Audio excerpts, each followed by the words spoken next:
Welcome friends, आप सभी का स्वागत है हमारी एक नई वीडियो में जिसमें हम पढ़ेंगे क्लास 6 के चैप्टर नंबर 7 के बारे में, जिसका नाम है भिन्न।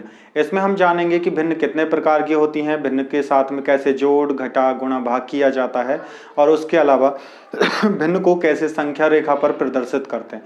भिन्न के विभिन्न प्रकारों को भी हम इसी में जानते हैं। तो आइए शुरू करते हैं। तो सबसे पहले भिन्न का जो हमारे चैप्टर है उसका नाम है भिन्न।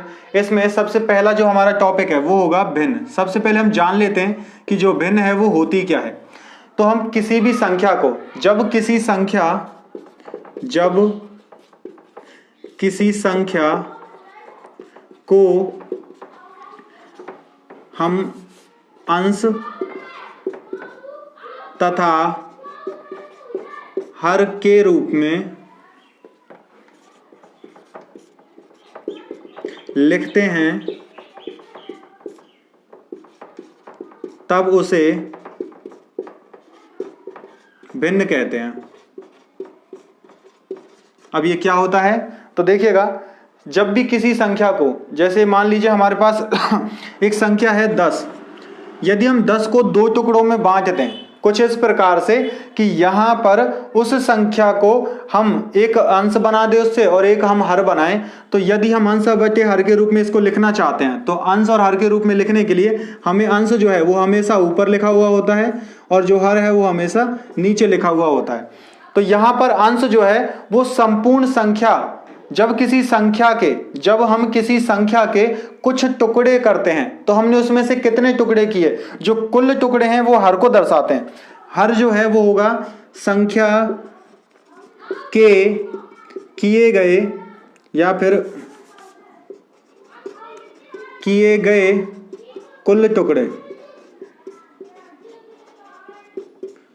कुल जो टुकड़े हैं उनको हर कहा जाता है। और उसके अलावा अंश किसे कहते हैं? अंश जो हमने टुकड़े कुल किए थे उसमें से काम में लिए गए टुकड़े। तो यहां पर है कुल टुकड़ों में से काम में लाए गए टुकड़े जो है वो अंश कहलाते हैं। तो इस प्रकार से यदि हम 10 को लिखना चाहें कि हम 10 को कैसे बना सकते हैं, तो हम मान लीजिए हम किसी संख्या 10 के 20 टुकड़े कर दें। यदि हम 10 के एक संख्या है 10, यदि उसके हम 20 टुकड़े कर दें तो वह संख्या किस प्रकार से दिखाई देगी। जैसे मान लीजिए हमने इसको इस प्रकार से बनाया, यहां पर एक आकृति है, तो इस आकृति के यदि हम यहां पर 10 टुकड़े करें तो 1 2 3 4 5 6 7 8 और उसके बाद में ये 8, ये 9 और ये 10। तो इस प्रकार हमने इसके 10 टुकड़े कर दिए।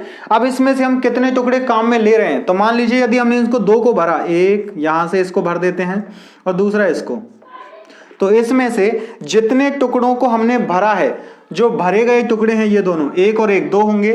तो यहां पर जो अंश है, अंश वह टुकड़ा होगा जो 2 है और जो हर होगा वो कुल टुकड़े होंगे जो इसमें हमने किए थे, 1 2 3 4 5 6 7 8 9 10। तो हमने हर में कितने टुकड़े किए हैं, तो हमने किए थे यहाँ पर 10। तो इसीलिए इस संख्या को 2/10 कहा जाएगा। यहाँ पर जो ये आकृति है इसको 2/10 कहा जाएगा। किसी भी संख्या को हम संख्या रेखा पर भी दर्शा सकते हैं कि वह वहां पर कैसे प्रदर्शित की जाए। यदि हम 10 को दर्शाना चाहते हैं तो 10 के लिए क्या होता है कि हम यहां पर यदि लिखें 100/10 तो यह 10 को दर्शाता है। इसके अलावा यदि हम लिखें 20/2 तो वह भी 10 को दर्शाएगा। 20/2 यह भी 10 को दर्शाता है। इसके तो इसी प्रकार अन्य उदाहरण और भी हो सकते हैं, लेकिन जब किसी संख्या रेखा पर भिन्न को दर्शाने की बात आती है तो उसे कैसे दर्शाया जाएगा, तो आइए उसे हम देखते हैं। देखिए, अब हम बात करेंगे हमारे अगले टॉपिक के बारे में, जो है संख्या रेखा पर भिन्न। तो संख्या रेखा जो है वो हमने बहुत पहले भी सीखी है कि एक रेखा पर यदि संख्याओं को अंकित कर दिया जाए तो बनने वाली जो रेखा है वो संख्या रेखा कहलाती है। इस संख्या रेखा पर यहाँ पर हमने कुछ अंक लिखे हैं, 0 1 2 3 4 और इधर है -1 -2 -3 -4 -5, ऐसा ही यहाँ पर भी बनाया हुआ है। अब हम किसी भिन्न को यदि संख्या रेखा पर दर्शाना चाहते हैं तो वह भिन्न वहां कैसे दर्शाई जाएगी। तो जैसे मान लीजिए एक भिन्न है 1/3 या फिर एक भिन्न है 4/5 5। कोई दूसरी भिन्न है -2/3। एक और अगर हम भिन्न बना दें जैसे -2/5, तो इस प्रकार की भिन्न को हम यहाँ कैसे दर्शा सकते हैं? तो देखिए, सबसे पहले यहाँ हमें देखना होता है कि हमें हर जो है वो कितना लिखा हुआ है। जितना हमें हर लिखा हुआ है, हम अगर अंश को भी उतना बना दें, जैसे कि हर देखो यहाँ पर 3 लिखा हुआ है, अंश को भी अगर 3 बना दे तो 3/3 बराबर होगा 1/1। इसका मतलब है जब अंश और हर समान हो जाएगा ना, तो वह 1 को दर्शाता है। किसको दर्शाएगा? वो 1 को दर्शाएगा। तो इस प्रकार से यदि हम एक संख्या के, यहां देखिएगा 3 को अगर हम इसको दर्शाने की कोशिश करें, तो इसका मतलब है हमने 1 के कितने टुकड़े किए हैं? हर जो है हमें टुकड़े के बारे में बताता है, तो हर में हमने देखा 3 है यहां पर। इसका मतलब है हमने 1 के संख्या, जो एक संख्या है उसके हमने 3 टुकड़े किए हैं। तो हम यहां इस संख्या रेखा पर इस भिन्न को दर्शाना चाहें तो सबके बटे में 3 लिख सकते हैं। पहले 3 लिखा, यहां पर 3 लिखते हैं, तो इनके मान में परिवर्तन नहीं होगा, हमें वो भिन्न भी मिल जाएगी और उस अंक को भी हम पहचान लेंगे जो यहां पर मौजूद होगा। तो देखो ध्यान से, ये 0/3 है, इसको 0 में जब 3 से भाग देंगे तो हमें 0 ही मिलेगा। ये 1/3 है, ये 2/3, ये 3/3। जब 3/3 को हल करेंगे तो यहाँ 1 प्राप्त होगा। इसका मतलब है यहाँ एक 0 है और यहाँ पर 1 है। 0 से 1 के बीच की संख्या को 3 भागों में बांटा है। पहला भाग ये है, ये दूसरा भाग है और ये तीसरा भाग है इसका। तो हमें क्या दर्शाना था? 1/3 को। तो 1/3 कहां मिलेगा? हमें यहां मिलेगा 1/3। इसके अलावा यदि हमें 4/5 दर्शाना हो, तो यदि इसके हर को 5 कर दें, सभी में देखो ध्यान से 5, यहां पर भी 5 है, यहां भी 5 बना दें। इस प्रकार इन सब के जो हर हैं सभी संख्याओं के, उनको अगर 5 बना दिया जाए तो हम उस संख्या को भी ढूंढ सकते हैं जो संख्या हमें चाहिए होती है। तो इस प्रकार से जब सभी हर समान कर दिए जाएं तो संख्या रेखा पर संख्या को ढूंढना आसान होता है।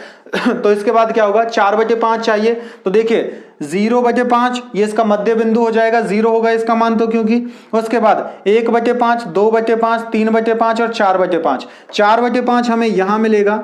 और उसके अलावा यदि हम एक कदम और आगे बढ़े तो 5/5 है, 5 से 5 को काटेंगे तो ये 1 को दर्शाता है। तो इसका मतलब है 0 से 1 के बीच में हमें क्या मिलेगा? 4/5 मिलेगा। इसी के अलावा यदि हमें इस संख्या को दर्शाना होता -2/3, तो 3 जो है हर में तो सभी के साथ लिखा हुआ है। अब हमें कौन सी संख्या चाहिए? जो अंश में लिख रही है, और ऊपर वाली सभी संख्याएं अंश को दर्शाती हैं। तो ये -2 है, 0 से कम होगा तो 0 यहाँ, -1 और -2, तो 0 से पहले मिल गया हमें -2/3। इसी प्रकार ये संख्या है -2/5, तो -2/5 कहाँ मिलेगा? -2 ये है, 5 बटे में यहाँ लिखा है तो -2/5। तो इस प्रकार से हमें यह संख्या भी यहाँ पर मिल गई।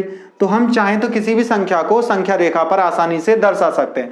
अब यहाँ पर अगर आप ध्यान से देखें तो एक चीज आपको सीखने को मिलेगी कि यहाँ हमने जब 4/5 लिखा तो एक अंश है हमारे पास और एक हर था। जब अंश का मान, अंश जो है यदि वो छोटा रह जाए हर से, तो इस प्रकार एक भिन्न का निर्माण होता है। तो वो भिन्न कैसी होती है? वो उस मुख्य 1 के मान से कम होती है। उस भिन्न का मान कैसा होगा? सदैव 1 से कम होता है जब अंश छोटा हो, हर बड़ा हो। और दूसरा, यदि अंश जो है वो बड़ा हो जाए और हर जो है वो छोटा रह जाए, तो इसको हल करने पर जो हमें मान प्राप्त होता है वो मान कैसा होगा? वो सदैव 1 से अधिक प्राप्त होगा। जैसे मान लीजिए हम एक भिन्न दर्शाते हैं 6/5, तो इसको देखिए 6/5 का मिलेगा। इसमें 0/5, 1, 2, 3, 4, 5, 6 यहाँ पर है, तो इसको दर्शाएंगे। इसका मान कितना है? 1 के बाद है, तो ये क्या कर रहा है? ये 1 से अधिक संख्या होगी जो इस भिन्न को दर्शा रही है। इसमें कैसे पता चल रहा है? जब हर से संख्या, अंश जो है वो हर से बड़ा हो जाए, तब जो संख्या है उसका मान 1 से अधिक होगा। तो इस प्रकार हम जान सकते हैं यहाँ पर कैसे कौन सी संख्याएं कब बड़ी होंगी और कब छोटी होंगी। इसी प्रकार से हमें एक नए भिन्न के प्रकार के बारे में भी पता चलता है। तो आइए अब उनको भी जान लें, जो अंश और हर के आधार पर हम पहचानेंगे कि कब अंश का मान छोटा होने पर भिन्न कौन सी होगी और हर का मान छोटा होने पर भी भिन्न कौन सी होने वाली है। तो आइए देखते हैं। तो देखिए, अब हमारा अगला टॉपिक जो है वो 3 भिन्नों को दर्शाता है। पहला है उचित भिन्न, दूसरा है अनुचित और तीसरा है मिश्रित भिन्न। जो यहाँ उचित भिन्न है और अनुचित भिन्न है। उचित भिन्न को हम उचित भिन्न के नाम से ही जानते हैं, लेकिन जो अनुचित भिन्न है उसे विषम भिन्न के नाम से भी जाना जाता है। इसके अलावा तीसरा होता है मिश्रित भिन्न। जो अनुचित भिन्न होगी या विषम जो भिन्न होगी उसे ही मिश्रित भिन्न कहा जाता है। लेकिन यह परिवर्तित हमें करना होता है कि कैसे हम अनुचित भिन्न को मिश्रित भिन्न में परिवर्तन करते हैं। उससे पहले जान लेते हैं कि उचित भिन्न क्या होती है। एक ऐसी भिन्न जिसमें अंश का मान छोटा हो और हर का मान बड़ा हो, वो सभी उचित भिन्न कहलाती हैं। उदाहरण के लिए समझिए, जैसे मान लीजिए हम अंश को लिख दें 1 या फिर 4 या 7 या 9, तो अब इनके लिए हम एक ऐसे हर ढूंढें, ऐसा हर लें जो अंश से चाहे 1 अधिक हो, लेकिन अधिक होना चाहिए।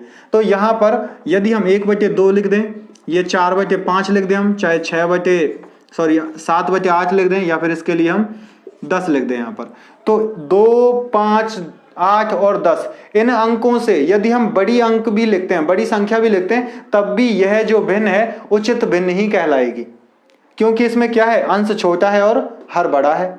तो इस कारण से यह उचित भिन्न कहलाती है। इसके अलावा सवाल हमारे लिए कैसे पूछा जा सकता है, सवाल हो सकता है कि 7 अंश वाली भिन्न, 7 अंश वाली उचित भिन्न, तो 7 अंश वाली उचित भिन्न कौन सी हो सकती है। तो इसके लिए क्या करेंगे, सबसे पहले 7 बनाएंगे अंश के रूप में, और हर जो हमें चाहिए अब हम उसे उचित भिन्न बनाना है तो इससे 7 से अधिक होना चाहिए था। तो इसलिए हम चाहे 8 लिखें, 9 लिखें, कुछ भी लिख सकते हैं, वो हमारी एक उचित भिन्न ही कहलाएगी। इसके बाद दूसरा आता है विषम भिन्न या फिर अनुचित भिन्न। अब विषम भिन्न या अनुचित भिन्न क्या होती है, एक ऐसी भिन्न जिसमें हर का मान छोटा हो और अंश का बड़ा। इसका मतलब है यदि यहाँ पर दी हुई उचित भिन्न, जितनी भी उचित भिन्न दिए हमें, यदि इनको विपरीत कर दिया जाए, इनको उल्टा अगर कर दिया जाए, तो यही विषम भिन्न बन जाती हैं। यही हमारी क्या बन जाएंगी, अनुचित भिन्न बन जाएंगी। इनके लिए आप यहाँ देख सकते हैं, जैसे 1/2 है, इसको 2/1 कहा जा सकता है। यहाँ पर देखिए 4/5 है, तो इसको 5/4 बनाया जा सकता है। 7/8 था, इसको 8/7 बनाया जा सकता है।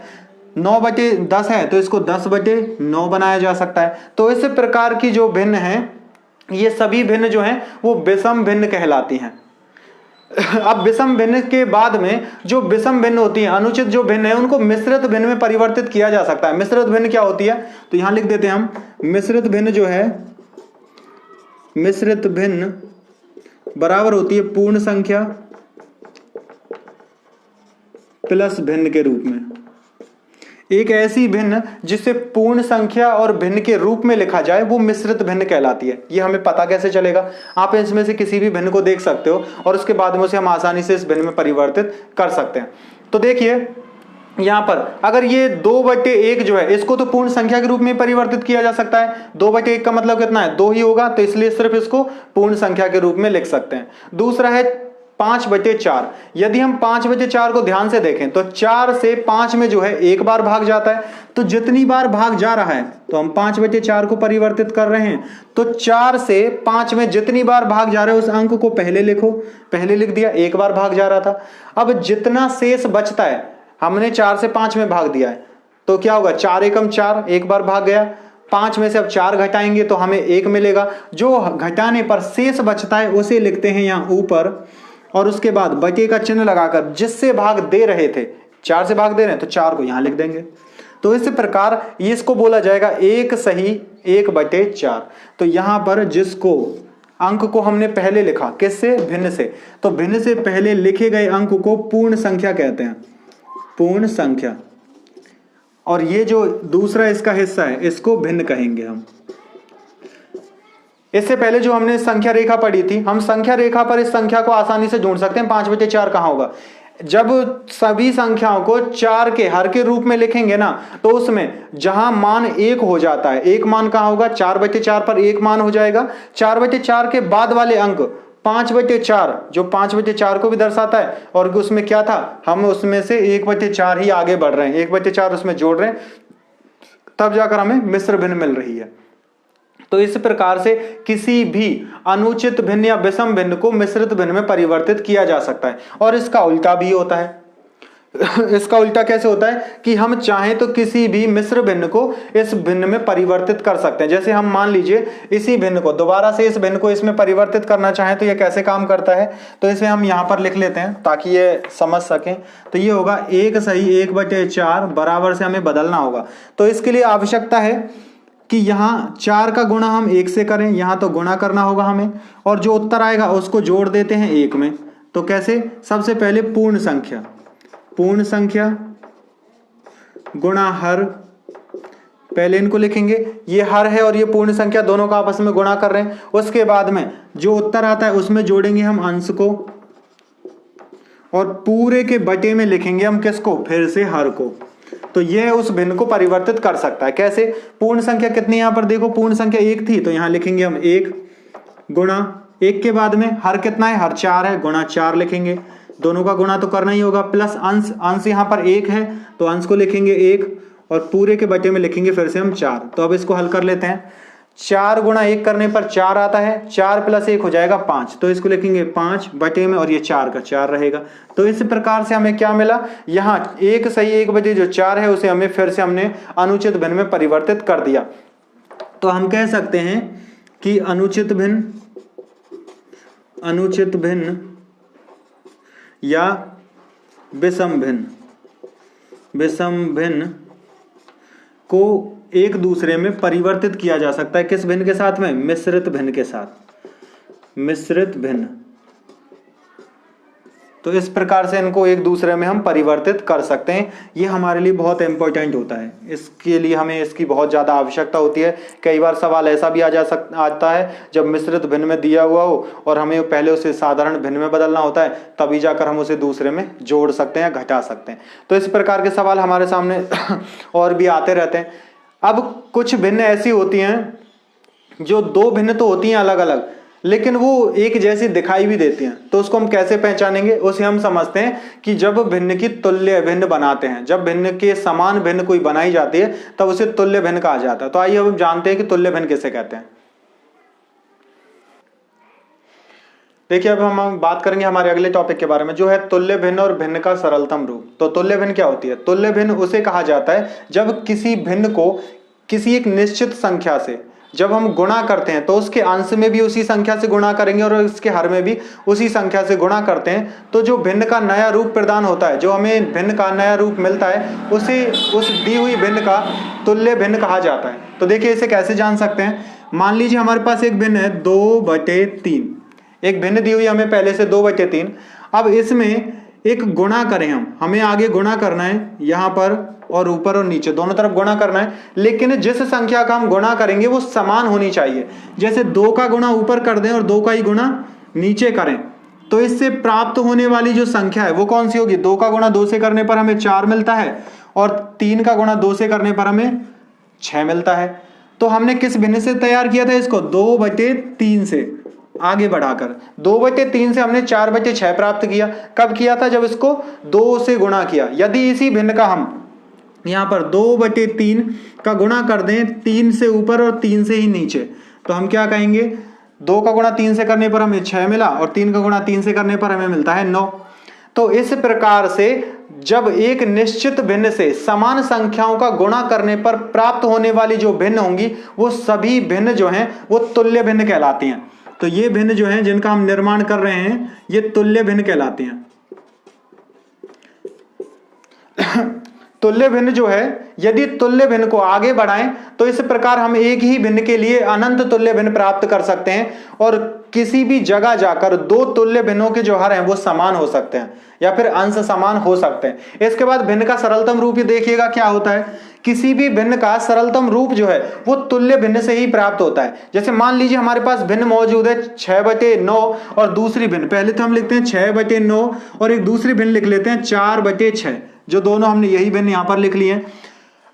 अब इसके बाद में यदि इनको हल किया जाए, अब हल कैसे करेंगे? इनके सरलतम रूप में लिखने के लिए हमें आवश्यक होगा कि हम एक ऐसी संख्या ढूंढें जिससे इन दोनों में ही भाग चला जाए और अंत में ये एक ऐसी संख्या में परिवर्तित हो, ऐसे अंश और ऐसे हर में परिवर्तित हो जब दोनों में कोई भी उभयनिष्ठ संख्या ना हो। उभयनिष्ठ का मतलब होता है जो दोनों में मौजूद हो।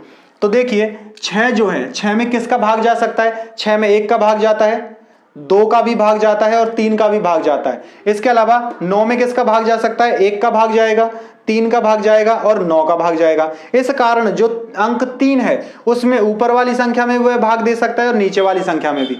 इस कारण से हम लिखेंगे 6/3 बटे 9 भाग और 3। तो अब यहाँ पर हम 6 में भी 3 से भाग दे रहे हैं और 9 में भी 3 से भाग दे रहे हैं। जब 3 से 6 में भाग देते हैं तब हमें यहाँ पर मिलता है 2 और 3 से 9 में भाग देते तो हमें मिलता है 3। तो हमारा उत्तर कितना आ गया? 2/3।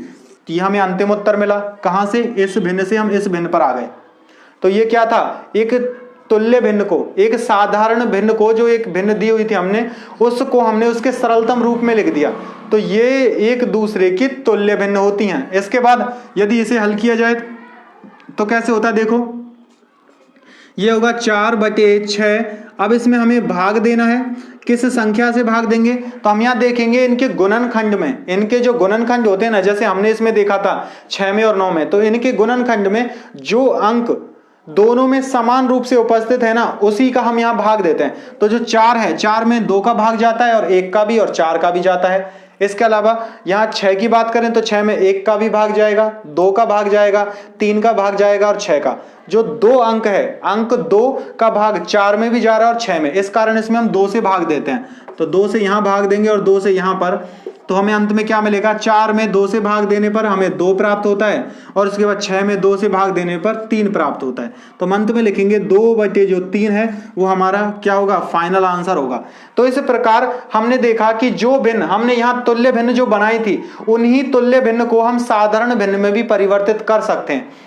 उस भिन्न में हम इनको परिवर्तित कर सकते हैं जो उचित भिन्न होती हैं, या उचित है या फिर अनुचित, कैसी भी भिन्न हो या विषम भिन्न हो, उसमें भी इसे परिवर्तित किया जा सकता है। तो यहाँ पर तुल्य भिन्न और भिन्न का सरलतम रूप एक दूसरे के साथ ही चलते हैं। तो अब इसके बाद आगे बढ़ते हैं और हम जानेंगे और अन्य प्रकार की भिन्न कौन सी होती हैं। तो इसमें हम बात करेंगे हमारे अगले टॉपिक के बारे में, जो है समान भिन्न और असमान भिन्न।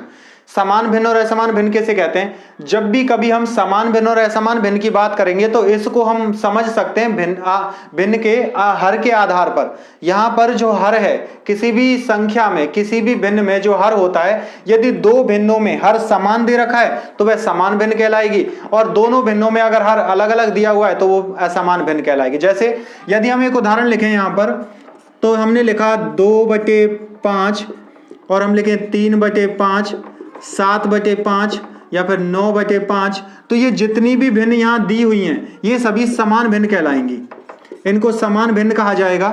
इसके अलावा यदि हम दूसरा कोई रूप लिखें, जैसे हम लिखें 1/7, दूसरा लिखें 6/7, 9/7 या 1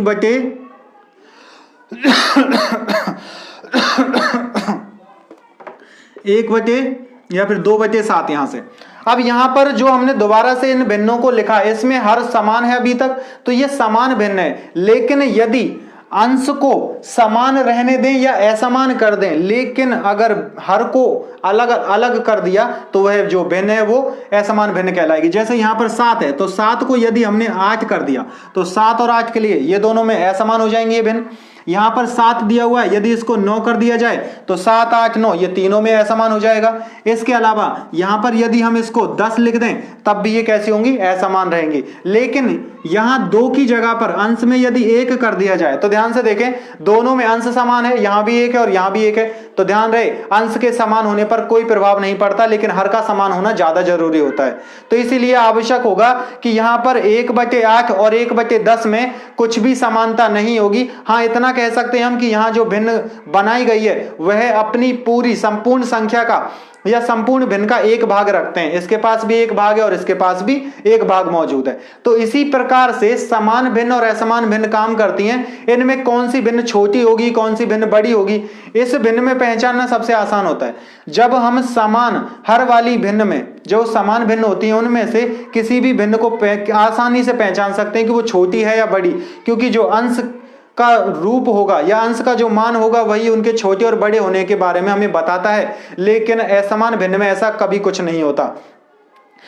यहां पर किसी भिन्न की तुलना करने के लिए हमें 2 चीजों की आवश्यकता होती है, या तो हर को समान कर दिया जाए या फिर अंश को समान कर दिया जाए। तो उसके आधार पर हम अगले टॉपिक में जानेंगे कि कैसे समान भिन्न और असमान भिन्नों की तुलना की जाती है। तो आइए अब उसे हम जान लेते हैं।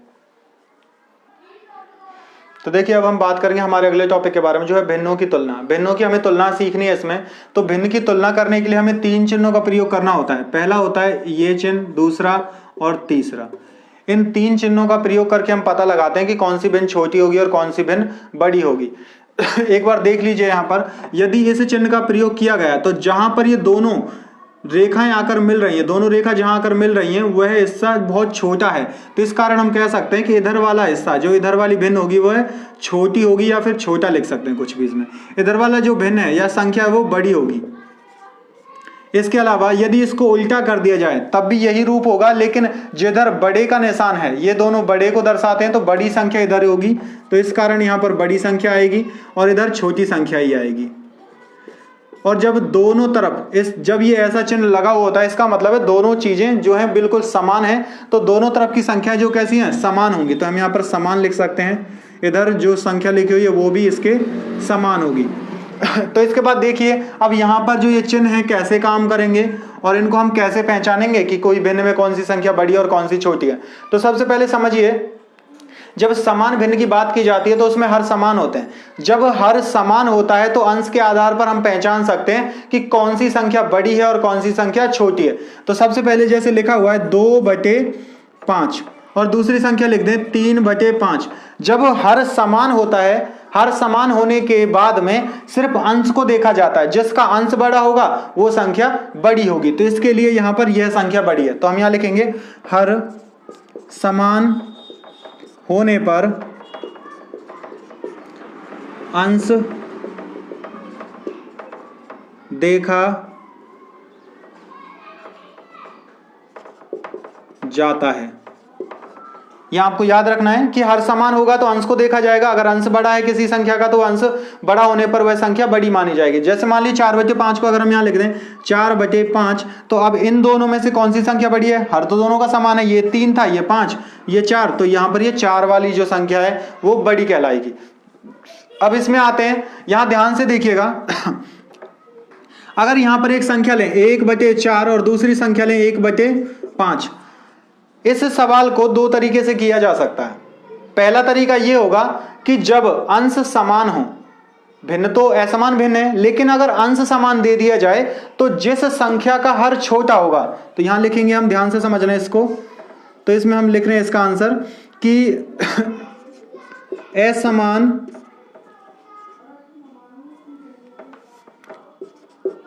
असमान भिन्न में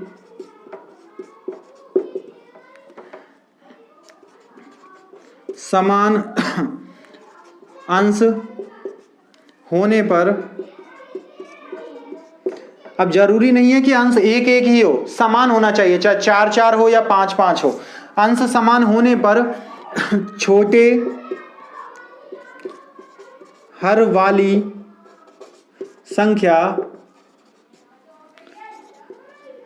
संख्या या फिर भिन्न, तो यहां पर भिन्न के बारे में बात करें तो संख्या नहीं लिखते हैं, तो हम लिखेंगे छोटे हर वाली भिन्न बड़ी होती है। तो इसमें कौन बड़ा होगा? इसमें वो भिन्न बड़ी होगी जिसका जो हर है वो छोटा होगा, तो हम इसको बड़ा मानेंगे। कैसे? इसको अगर आप हल करके देखना चाहते हैं तो इसको आप यहां से हल करके देख सकते हैं। देखिएगा, सबसे पहले 1/4 लिखेंगे, हमने 1/4 लिखा, दूसरा 1/5 लिखा, दूसरी भिन्न लिख दी।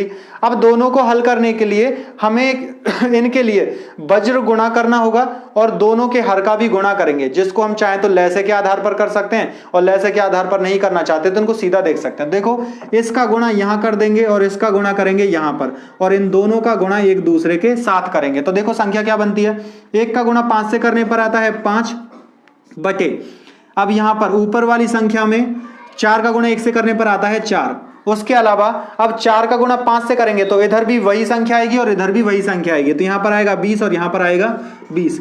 जब दोनों का हर हमने समान कर दिया, अब इस प्रकार इसको हल करके हमने दोनों का हर जो है वो समान कर दिया है। समान हर होने के कारण अब क्या होगा, यह भिन्न इस रूप में बदल जाएगी, किसमें? समान भिन्न के रूप में। तो जिसका अब अंश बड़ा है वही संख्या बड़ी कहलाएगी। तो इस भिन्न को 1/4 को हमने 5/20 में बदला था, इस कारण से अब क्या होगा, यह संख्या जो है बड़ी होगी। तो इसलिए हमने इसको यहां पर इस भिन्न को बड़ा माना है और इसलिए हमने यहां पर यह भी आपको बताया कि ये कैसे बड़ी होती है। इसके अलावा यदि दूसरा कोई तरीका हो या दूसरी कोई कोई भिन्न अगर हमें दे दी जाए, जैसे कि 2/6 और यहाँ दे दिया जाए 4/9, तो इस प्रकार के सवाल को कैसे करेंगे? इस सवाल को करने के लिए हमें आवश्यकता होगी इसी तरीके की। इस तरीके के लिए क्या करते हैं, फिर से हम इसमें वज्र गुणा करेंगे, एक दूसरे को तिरछा गुणा करके, और इन हर का एक दूसरे के साथ गुणा करते हैं। तो इसको हल करते हैं। तो देखो 9 का गुणा 2 से करना है, 9 दूनी 18 हो जाएगा। इसको हम यहाँ लिख लेते हैं, ये हो जाएगा 18। और उसके बाद में 6 का गुणा 4 से करेंगे तो यहाँ हो जाएगा ये 24। उसके बाद नीचे बटे में लिखेंगे 6 का गुणा 9 से करना है, या फिर 9 का गुणा 6 से करेंगे। 9 गुणा 6 करने पर 54 आता है, तो यहाँ लिखेंगे हम 54 और यहाँ पर भी लिखेंगे 54। अब ध्यान से देखिए कि इनमें से अब यहाँ हम देखें तो 18/54 लिखा हुआ है, ये 24/54 है, तो हर तो दोनों का समान है। अब अंश किसका बड़ा है? 24 जो है वो बड़ा है, इस कारण यह जो संख्या है वो बड़ी कहलाएगी। तो हम यहाँ पर आसानी से एक दूसरे का तिरछा गुणा करके और हर का गुणा करके भी संख्या को आसानी से पता लगा सकते हैं कि कौन सी भिन्न जो है वो बड़ी होगी और कौन सी भिन्न छोटी होगी। तो अब इसके बाद आइए हम आगे बढ़ते हैं हमारे अगले टॉपिक में, जिसमें हम भिन्नों के जोड़ घटा के बारे में सीखते हैं। तो आइए शुरू करें। देखिए अब हम बात करेंगे हमारे अगले टॉपिक के बारे में, जो है भिन्नों के जोड़ व घटा। तो हमने यहाँ पर एक एक उदाहरण लिखा है ताकि आप एक एक उदाहरण को भी अच्छे से समझें, तो भी आप इनको जोड़ और घटा के बारे में सीख सकते हैं। तो देखिए सबसे पहले जोड़ करना हो तो जब दो भिन्न हमें अलग अलग दी हुई हैं, चाहे ये भिन्न किसी भी प्रकार में क्यों ना हो, समान भिन्न हो, असमान भिन्न हो, उचित हो या विषम हो या मिश्रित भिन्न हो, तो सबसे पहले हमें आवश्यकता होगी उन सभी प्रकार की भिन्नों को एक रूप में लिखने की। किसमें? अंश बटे हर के रूप में लिखना है। चाहे वो किसी भी रूप में हो, उचित में हो, समान असमान में हो, तो हमें मिश्रित भिन्न को भी इसी रूप में लिखना होगा पहले, और ऐसे ही दूसरे भिन्न को। अब इसके बाद सवाल जो आसानी से हल होता है वह है समान भिन्न का। जिसमें समान हर होता है उसको आसानी से हल किया जा सकता है, लेकिन जब समान हर नहीं होता है, असमान हर होने पर क्या करेंगे, इसको हम अगर हल करना चाहें तो दो तरीके से हल कर सकते हैं। जैसे हमने तुलना करने के लिए सवाल को हल किया था पहले, तो वैसे भी इसको हल किया जा सकता है, और दूसरा तरीका है इसको लय से लेकर भी हल किया जा सकता है। तो सबसे पहले देखिए, यदि हम इसको लिखें 5/7 और प्लस 1/3, तो इसको जब हल करना है तो हम पहला तरीका क्या था कि हम इनको एक दूसरे के साथ यहाँ गुणा कर रहे थे और इन दोनों का गुणा यहाँ एक दूसरे के साथ कर रहे थे। तो देखिए जब ऐसा किया जाता है तो हम यहाँ क्या करेंगे, सबसे पहले एक ही भिन्न का रूप बनाएंगे जिसमें हम लिखेंगे सबको एक साथ में। तो 7 गुणा 3 करने पर कितना आता है? 21। तो सबसे पहले नीचे 21 लिखेंगे, सिर्फ 21 लिखा। अब 3 का गुणा 5 से करेंगे और बीच में यहाँ प्लस का चिन्ह था तो प्लस ही लगाना पड़ेगा। तो 5 का गुणा 3 से करने पर आता है पहले 15, बीच में प्लस का चिन्ह था तो प्लस लगाओ, और 7 का गुणा 1 से करने पर आता है सिर्फ 7। अब इसके बाद यह जो इसका रूप था, इस रूप में हमने इसको परिवर्तित कर दिया। अब 15 में 7 जोड़ना पड़ेगा, 15 और 5 20 होते हैं, 20 और 2 22 हो जाएंगे। तो हम यहाँ लिखेंगे बराबर से 22/21, इसका हल होगा। यह सबसे आसान तरीका है इसका, इसको बहुत आसानी से किया जा सकता है। अब इसका दूसरा तरीका देखते हैं कि मान लीजिए हमने इसी भिन्न को लिखा 5/7 प्लस 1/3। तो इस तरीके से करने के लिए हमें आवश्यकता होगी इन दोनों का, 7 का और 3 का हम लय से निकालें। तो 7 और 3 का लय से कैसे निकलेगा, देखिए जैसे पहले 7 लिखा फिर 3 लिखा, और इसका लय से निकालने के लिए गुणनखंड विधि का प्रयोग करते हैं। तो जिस संख्या से इनमें किसी भी एक संख्या में भाग जा सकता हो उस संख्या से हम यहाँ पर भाग देंगे। तो देखिए 7 में और 3 में दोनों ही अभाज्य संख्याएं हैं, तो इसमें 3 और 7 से ही भाग जाएगा। तो छोटी संख्या से पहले भाग दे लेते हैं, तो 7 में तो भाग जाएगा नहीं, तो 7 का 7 लिखेंगे, 3 से 3 में एक बार भाग जाएगा। अब इसके बाद आप 7 से भाग देते हैं, 7 से एक बार भाग जाएगा और एक तो पहले से लिखा हुआ है। इस कारण से अब हमारे पास कौन से गुणनखंड बने, 3 गुणा 7। 3 गुणा जो 7 है इसका उत्तर आता है 21। तो इस प्रकार इन दोनों का जो हमने लय से लिया वो हमें मिल गया 21 हमने लय से लिखा।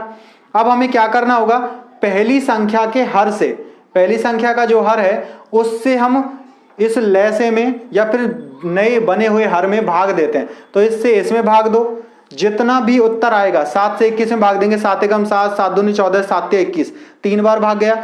जो 3 हमें प्राप्त हुआ है उस 3 का गुणा हम अंश वाली संख्या से करेंगे, जिस हर से हमने भाग दिया था उसी भिन्न के अंश से उस 3 का गुणा करेंगे। तो 3 गुणा 5 करने पर हमें कितना मिलता है, 15। 15 मिला, हमने 15 लिख दिया। प्लस का चिन्ह है, यहाँ प्लस लगाएंगे। उसके बाद 3 से 21 में भाग देंगे तो 3 से 21 में 7 बार भाग जाता है, तो 7 हम इसके बाद में 7 प्रयोग में लाएंगे और 7 का गुणा 1 से करते हैं तो हमें फिर से 7 मिलेगा। 7 को यहाँ 7 लिख देंगे। अब इसके बाद देखो 15 और 7 कितने हो जाते हैं, 7 और 5 12 10 22 हो जाएगा, तो इसमें लिखेंगे 22/21। इस प्रकार भी हम इसको हल कर सकते हैं। यहाँ भी हमें 22/21 मिला था और यहाँ पर भी हमें 22/21 मिला है। आपको जो सही लगे उस तरीके का आप यहाँ पर प्रयोग कर सकते हो, लेकिन इस प्रकार हल करने के लिए हमें लैसे की आवश्यकता होती है और इस प्रकार हल करने के लिए हमें लैसे की आवश्यकता नहीं होती, हम बस गुणा करके इसको हल कर सकते हैं। लेकिन ध्यान रहे, इस प्रकार के सवाल को हल करने के लिए जब आप इस तरीके का प्रयोग करते हो तो वहां संख्याएं छोटी होनी चाहिए। अगर संख्याएं बड़ी हुई तो इस प्रकार उसे हल करने में बहुत ज्यादा समय व्यर्थ होता है। इस कारण सबसे बेस्ट तरीका जो है, जो छोटी संख्या और बड़ी संख्या दोनों के लिए काम आता है, वो है लैसे का। लैसे लेकर इसको हल किया जाता है। अब देखिए इसको माइनस की ओर चलते हैं। अब माइनस के जो सवाल को हल करते हैं, जैसे यहाँ पर एक संख्या 33 है, एक 17 है, ये थोड़ी सी बड़ी संख्या है, इसके मुकाबले ये संख्या बड़ी है, तो इस सवाल को ऐसे गुणा के रूप में कैसे हल किया जाएगा, तो हम लिखते हैं 33/4 और उसके बाद में यहाँ पर माइनस और लिखेंगे 17/6। सबसे पहले वज्र गुणा करेंगे, इसका गुणा इसके साथ में और इसका इसके साथ में गुणा, और इन दोनों का एक दूसरे के साथ दोनों का गुणा करते हैं तो यहाँ पर आता है 24। उसके बाद में आगे देखिए, अब यहाँ पर हमने इन दोनों का गुणा तो कर दिया, अब 6 का गुणा 33 से करना था, तो 6 का गुणा 3 से करने पर 6 × 18, 18 का 8 हासिल 1 होगी, 6 × 18 और 1 19, तो यहाँ लिखेंगे 19, 198 बन गया। अब माइनस का चिन्ह था तो माइनस लगाओ। 17 × 4 करना है, 17 कम 17, 17 दूनी 34, 17 × 51, 17 × 4 68, तो यहाँ पर 68 आ जाएगा। अब यहाँ पर हमने 68 लिखा। अब इसके बाद क्या करना होगा, बस हमें इस संख्या में से इसको घटाना है, तो घटाइए। 8 में से 8 घटाने पर 0 आता है, 9 में से 6 घटाएंगे तो 3 प्राप्त होगा, और उसके बाद 1 है, यहाँ कोई संख्या नहीं है तो 1 का 1 रहेगा, 130 बटे और ये आ जाएगा 24। अब यहाँ अगर आप इसको ध्यान से देखें तो दोनों संख्याएं जो हैं वो सम संख्याएं, क्योंकि इसका अंक 0 है, इसका 4 है, दोनों सम संख्याएं, तो दोनों को 2 से काटा जा सकता है। 2 से काटेंगे तो हमारा उत्तर क्या बनेगा, 2 से इसमें भाग देंगे तो यहाँ पर आएगा पहले 6 फिर 5, 65 आया बटे ये आ जाएगा 12। अब यहाँ हमें ये प्राप्त हो गया। जब भी कभी किसी संख्या में अंश का मान हर से बड़ा हो तो इसका मतलब है उस संख्या को या फिर उस भिन्न को हम किस में परिवर्तित कर सकते हैं, मिश्र भिन्न में। तो 12 से अब 65 में भाग देंगे, 12 के हम 12, 12 दूनी 24, 12 तीन 36, 12 चौक 48, 12 पंजे 60, तो 5 बार भाग गया, 60 आ गया, बचा हुआ माइनस करेंगे तो हमें 5 प्राप्त होगा, तो 5 यहाँ लिखेंगे बटे 12। तो इस प्रकार हमें यह भिन्न यहाँ से यहाँ प्राप्त हो चुकी है। इसको हमने ऐसे हल कर लिया। हमें जो अंत में हल मिला है 65/12 भी लिख सकते हैं, या फिर हम 5 सही 5/12 भी इसको लिख सकते हैं। इसका दूसरा तरीका इसी प्रकार से होगा, जैसे इसमें लैसे लिया था वैसे इसमें लैसे लेना होगा। तो देखो जरा, यदि यहाँ 6 और 4 दोनों का लैसे लें तो 6,4 दोनों का लैसे लेने पर 2 से भाग देंगे 3 आएगा, 2 से 4 में भाग दिया 2 बार भाग गया, फिर 2 से भाग देंगे 3 में तो 3 ही रहेगा, 2 से 2 में भाग देंगे 1 आएगा, फिर 3 से भाग देते हैं यहाँ पर 1 आएगा और यहाँ पर 1, तो ये बने गुणनखंड इसके 3 × 2, 2 × 2, तो 3 दूनी 6 और 6 दूनी 12, तो इसका लैसे जो है वो 12 रहेगा। अब हम क्या कर सकते हैं, इन संख्याओं को लिख सकते हैं, तो 33/4 और -17/6 दोनों का लैसे लिया था 12 आ गया। 12 आने के बाद में क्या करना है, पहले हर से इसमें भाग देंगे, 4 से 12 में भाग दिया, 4 × 12 3 बार भाग गया, 3 का गुणा 33 से करेंगे तो आएगा हमारा 99 माइनस। अब 6 से यहां पर भाग देते हैं 12 में, 6 दूनी 12 2 बार भाग गया, तो 2 का गुणा 17 से करेंगे, 17 दूनी 34, तो अब यहां पर 34 आ जाएगा। अब 34 के बाद में क्या करना है, सिर्फ हमें घटाना होगा। तो देखिए 9 में से 4 घटाने पर 5 मिलता है और 9 में से 3 घटाने पर 6 मिलता है, तो बस इसके बाद में 65, और ये 12 नीचे था तो 12 लिखा, जैसा कि यहाँ था 65/12। उसके बाद फिर से इसको किस में बदलेंगे, जब अंश का मान हर से बड़ा है तो हम इसको मिश्र भिन्न में बदल सकते हैं। तो मिश्र भिन्न में बदलने के लिए क्या करेंगे, 12 से फिर से 65 में भाग देंगे तो हमें यही रूप इसका प्राप्त होगा। तो हम इससे फिर से लिख सकते हैं इसको 5 सही 5/12। तो इस प्रकार से हम किसी भी भिन्न को जोड़ और घटा है जो उसका आसानी से कर सकते हैं। हमने आपको दोनों तरीके सिखा दिए हैं और कैसे उसको हल किया जा सकता है वो आपने देख लिया है। तो इसको आप स्क्रीनशॉट लेना चाहें तो स्क्रीनशॉट ले सकते हैं, या फिर इस वीडियो को आप दोबारा से देख सकते हैं और अच्छे से समझने के लिए। तो तब तक के लिए अब हम मिलेंगे इस वीडियो के बाद में एक नई वीडियो में, तब तक के लिए धन्यवाद।